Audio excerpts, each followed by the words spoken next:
What's going on, y'all? It's your boy Pimo from Check the Scoreboard coming at y'all with my top 16 running back rankings for this upcoming fantasy football season. You could say it's a little early, but I need you guys to ask yourself this. If you're not tapped in now, doing the research now, tuned in, are you really about this fantasy life? Fantasy football is not just a game. It's not just a side hustle. It's not just a hobby. It's a lifestyle. So I need y'all to lock in, tune in. I got my top 16 rankings for y'all.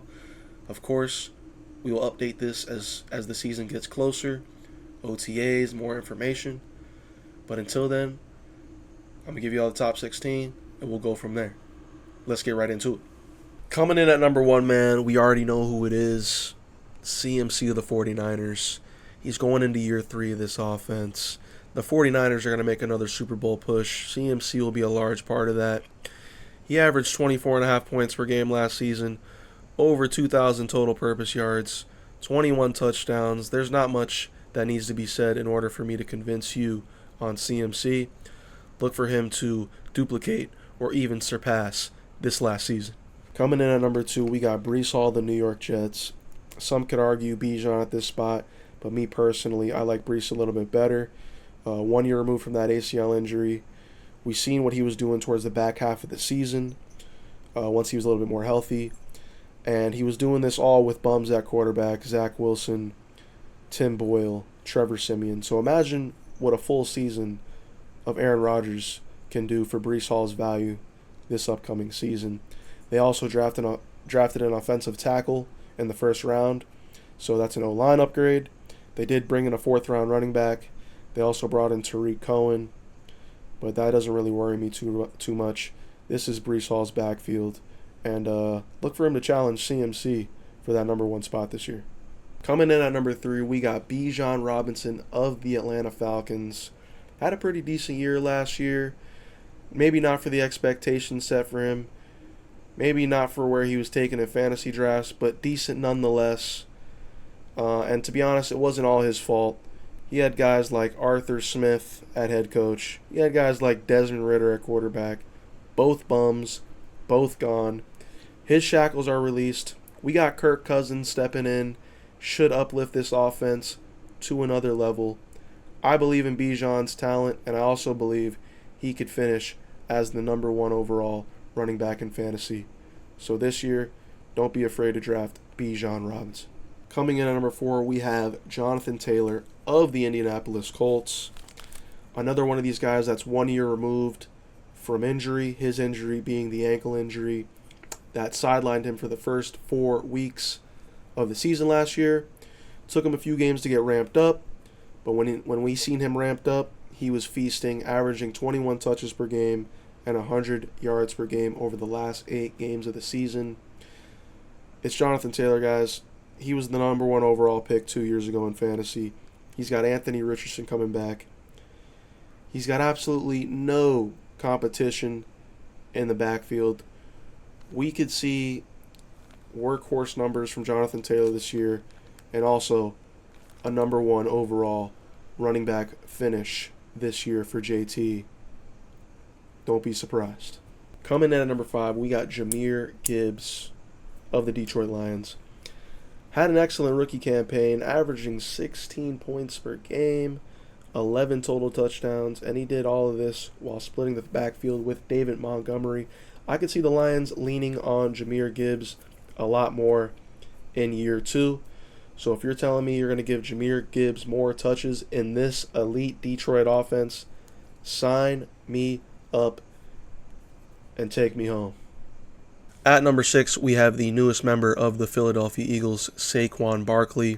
Not much needs to be said on Saquon's talent. We all know what he could do. And even despite the Giants' struggles last year with Daniel Jones tearing his ACL, Tommy DeVito, Tyrod Taylor, the man averaged 15.9 points per game. That put him in the top 10 in the running back position. Got 10 touchdowns. So the talent is not a question. You put him on Philly. I mean, Philly's going to be a nightmare to guard. They can't stack the box. They got A.J. Brown and Devonta Smith on the outside. You got a running threat quarterback I mean, it's going to be a nightmare for opposing teams, and I think Saquon will feast on the Philadelphia Eagles. Sure, you could say Jalen Hurts, tush push, but also, you don't know. Maybe they do it less now that they have Saquon. So I still think Saquon's in the prime of his career. You're putting him on a Super Bowl contender. Expect fireworks. Next up at number 7, we have Kyren Williams of the Los Angeles Rams. Came out of nowhere last year. League-winning type of season. Averaged 23 touches, 113 yards per game. 15 touchdowns, 1,100 yards. Averaged 21 points per game. I mean, the list goes on. The man had an insane season, and he only played 12 games. Imagine if he gets a full season under his belt. He would have broke fantasy. But that is the question. He is a smaller back, and that insane volume could have led to him missing some games last season. They did draft Blake Corum, maybe to ease up his workload a little bit. So for that reason, he did drop a few spots. He is dealing with a foot injury. But other than that, he still should see a great bulk of the touches on a great offense. Lock in Kyren for another banger season. Coming in at number 8, we have Travis Etienne of the Jacksonville Jaguars. Had a hot start to the season last year, but kind of tailed off towards the back half of the season. Still finished number 7 overall, averaging 16 points per game, over 1,000 rushing yards, and 12 touchdowns. If you look at the backfield, the competition, you have Dearness Johnson, Tank Bigsby, and Keelan Robinson, a 5th-round rookie they drafted out of Texas. Not too threatening, but they did mention they want to lessen his workload to avoid injury. He averaged about 19 touches per game. So even if they knock it down to, say, 16 touches per game, you could still see elite production. So that's why I have Travis at number 8 and lock him in for a great season. At number 9, we have Derrick Henry of the Baltimore Ravens, a match made in heaven. He joins forces with Lamar Jackson. Shout out Lamar, 954. But I don't know how defenses are going to stop this duo on a play action, on a read option, on a screen pass. It's going to get real scary in Baltimore, man. And this Baltimore offense was already top 5 in rushing last year. So you insert Derrick Henry into the mix, it's just unstoppable, man. And actually, Derrick Henry needs 2,777 yards to be number 10 on the all-time rushing leaders list. If he finishes his career as a Raven, he is for sure going to break that record and be on that list of greats. And also, not to mention the touchdown upside this guy has. Gus Edwards scored 13 touchdowns last year in this offense. Derrick Henry legit has 20-plus touchdown upside coming into this season. And the only knock you could say is that he's 30, but I feel like we use that excuse all the time with Derrick Henry. We just have to accept the fact he's an outlier, and he's going to eat in this Ravens offense. At number 10, we have Josh Jacobs of the Green Bay Packers, another running back that finds himself on a new team to start the year. And I like this landing spot for Josh Jacobs. Had a little bit of a down year last year. Had the injury. Also dealt with, on average, the most defenders in the box in the entire NFL. Teams will not be able to do that versus the Packers with Jordan Love, Christian Watson, Jaden Reed, Luke Musgrave, etc., etc. Teams will have to stay true. That will free up Josh Jacobs, and I expect him to feast in this offense. Something to monitor. He is nursing a hamstring injury. I know it's a little early, but it's something to keep an eye on. Also, he has some competition in the backfield. A.J. Dillon, Marshawn Lloyd. But regardless of all that, I like this landing spot for Josh Jacobs, and I expect him to feast this year. At number 11, we have Isiah Pacheco of the Kansas City Chiefs. Pretty much in the same situation he was in last season. They didn't add any backfield competition. They didn't sign anybody. They didn't draft anybody. So Pacheco was locked in for a 3-down role in one of the best offenses in the National Football League, led by Patrick Mahomes, Andy Reid calling the plays, and also not to mention Jerick McKinnon's gone, so Pacheco could see even more receptions coming into this year. So I think Pacheco's a smash pick this year, and I think he's only getting better going into year 3. Coming in at number 12, we have James Cook of the Buffalo Bills. Very efficient year last year, 5.6 yards per touch, ranked 4th in the NFL in rushing, 8th in the NFL in receiving. They leaned on him more in the playoffs. Hopefully that carries on over into this season. The only knock you can really give James Cook is the goal line work. He's a little undersized, but he's still seen 38 red zone touches, and that's definitely what you want, especially in this Buffalo Bills offense.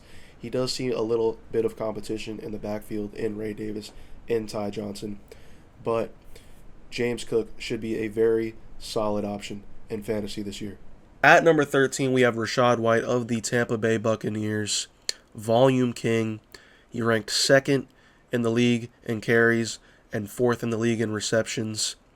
This man was getting the ball all over the place, and that's exactly what you want out of your fantasy football running back. Wasn't the most efficient. His O-line ranked 29th in the league last season. They did go out there and draft an O-lineman, so we should see an upgrade in that department. He did lose his offensive coordinator, so hopefully the volume stays. He is seeing a little bit of competition in the backfield with Bucky Irving, but Rachaad White should be locked in for a solid fantasy football season. Coming in at number 14, we have Devon Achane of the Miami Dolphins. My Miami Dolphins, fins up. All I'm asking for this year is a playoff dub. Can we get it done? I hope so.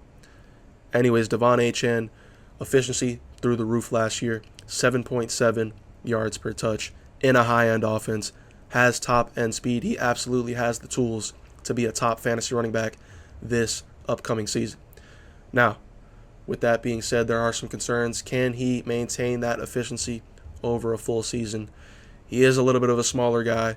He did sustain some injuries last season. With that being said, Mike McDaniel did mention he came in OTAs looking more muscular. Looks like he packed on some muscle this offseason, so that is great news for his longevity over the course of this next season. We did bring back Raheem Mostert. We did draft Jalen Wright. He is facing some running back competition. He's seen about 12 to 14 touches per game last season. I don't see that number rising with all these guys in the mix, but we've seen what he could do with limited touches. All he needs is one run, one catch out of the backfield to take it to the house. But that's why I am a little bit lower than consensus on Devon Achane, fading him a tad. He is a very expensive pick coming off as the RB7 in underdog drafts. I just feel like he's going to need more touches to pay off at that price. But with that being said, he absolutely can pay off at that price. He absolutely can crush and be a top 3 running back this season. Devon Achane, high risk, high reward, but as a Dolphins fan, I hope he smashes. Coming in at number 15, we have Kenneth Walker of the Seattle Seahawks. Very solid rookie campaign, very solid sophomore campaign, and if you look at the numbers, very similar seasons. He ran for 1051 in his rookie year, ran for 905 in his second year, 9 total touchdowns in both years, and he had more receiving work in his second year. So hopefully he can expand on that because he will definitely finish higher than 15 where we currently have him, and we all love running backs that can catch passes. He averaged 4.7 yards per touch, ranked 3rd in broken tackles last year. Man's a monster. People are bouncing off of him, and I'm excited for Kenneth Walker. Zach Charbonnet is still in the backfield, but if you look at the games where Kenneth Walker was healthy, Zach Charbonnet never seen over 9 carries. So this is Kenneth Walker's backfield. I'm very excited for Kenneth Walker this year, especially at where he's going in drafts. He's going like 6th round in underdog. Not sure if that will happen in your home league, but I am taking Kenneth Walker wherever I can, and I'm excited about it. Coming in at number 16, we have Joe Mixon of the Houston Texans. Taking a look back at Joe Mixon's career, a very consistent fantasy football running back, never averaging less than 14.1 fantasy points per game. Only averaged lower in his rookie year, averaging 10.1 points per game. We do see a little bit of an efficiency dip, but that is what you get with these aging running backs. Not something I'm too worried about. He's going to see a ton of volume. His only competition for touches is Dameon Pierce, who, by the way, lost his job to Devin Singletary last year. So, with all that being said, we have Joe Mixon, a 3-down back, seeing all the volume in a prolific offense led by C.J. Stroud, Tank Dell, Stephon Diggs, Nico Collins, Dalton Schultz. It sounds like a recipe for success, and he very much can finish higher than where we have him ranked. And that's all I got for y'all boys today, man. Appreciate y'all tuning in. Let me know if you agree with me, disagree with me. If you would have had this player over that player over this player, let me know. Let me know, man. I'm a man of the people. You know what I'm saying? So, it's an early rankings video. Obviously, things are going to change, so we'll update these rankings. I'll have the other positional rankings coming out soon. And that's it, man. I'll catch you on the next one. It's your boy Pimo from Check the Scoreboard. I'm out.